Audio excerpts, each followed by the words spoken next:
Welcome to Guide Guru. We hope this video helps. You start by ensuring the Java runtime and editor are ready. Install JDK 11 or newer and set Java home so tools can find Java. Next, install Visual Studio Code and add the Java extension pack. This gives language support, debugger, and project tools. Once done, create a workspace folder and open it in VS Code so files land in one place. Make sure the Explorer shows your folder and the status bar recognizes a Java runtime before moving on.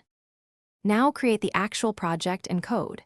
Use the command palette and pick Java. Create Java project, choose no build tools for simplicity or Maven if you prefer structure. Add a src folder and inside create main. Java with public static void main, string args. Once the file exists, open the Run view and VS Code suggests creating a launch configuration. Accept it and check launch. JSON so it points to your main class and class path. Make sure there are no red squiggles before running.